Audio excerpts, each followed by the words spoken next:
তো বন্ধুরা, Debashis and friends blogs সে সবাইকে স্বাগত জানাই। তো আপাতত দুপুরের সময় ধান রোয়া হয়ে গেছে, শীতের ধান রোয়া হয়ে গেছে। এই ধানটা কাটা হবে প্রায় বৈশাখ জ্যৈষ্ঠ মাসে। দেখো ধান রোয়া হয়ে গেছে, চারিদিকটা একদম সবুজ সবুজ সবুজ সবুজ। তো আপাতত ধান জমিতে জল আছে কিনা সেটাই দেখতে যাচ্ছি আমি। এখন আবহাওয়া এরকম লাগছে, মানে 1 ঘন্টা উত্তর দিকে বাতাস দিচ্ছে আর 1 ঘন্টা দক্ষিণ দিকে বাতাস দিচ্ছে।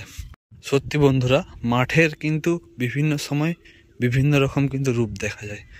এই এখন এরকম লাগছে, কিছুদিন পরে আরও সবুজ হয়ে যাবে।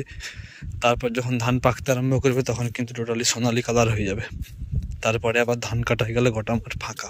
এটা আমার নতুন পেজ, তো যারা যারা প্রথম ভিডিও দেখবে একটু করে লাইক কমেন্ট শেয়ার করে দিও, আর একটু করে ফলো করে সাপোর্ট দিয়ে দিও বন্ধুরা, যাতে পেজে ফলোয়ার্সটা একটু তাড়াতাড়ি গেইন হয়। বন্ধুরা এখন সময় বাজছে 1:12, আর এখন এই সময় আসছে কিছু মনে হচ্ছে না, রোদের তাপটা আছে, কিন্তু আর কিছুদিন পরে প্রচুর কিন্তু রোদের তাপ বেড়ে যাবে।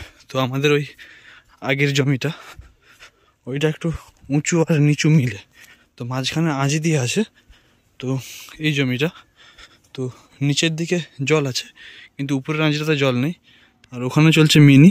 তো ওইটাতে জল একটু দেবো এই জমিটাতে, এই জন্যই স্পেশালি মাঠকে আসা। যে বন্ধুরা মাঝখানে আঁজি দেওয়া আছে, কিন্তু জল তো ভালোই আছে, মনে হচ্ছিল একটু কম জল, কিন্তু জল তো লাগছেই। ওই দিকটাতে একটু উঁচু আছে, ওই দিকটাতে কম জল আছে। বন্ধুরা এই পাশটাতে যেমন গাছের গোড়ায় গোড়ায় জল ছিল, কিন্তু এই পাশটাতে দেখো একটু শুকনো আছে। তো উপরটাতে একটু জল দেওয়া দরকার, তো জলটা দিয়ে দিই। খোলাই আছে, আগের দিক থেকে মিনিট খুলে দিলেই হলো। যে বন্ধুরা একদম মিনির কাছে চলে এসেছি, ঠিক আছে জল যাচ্ছে।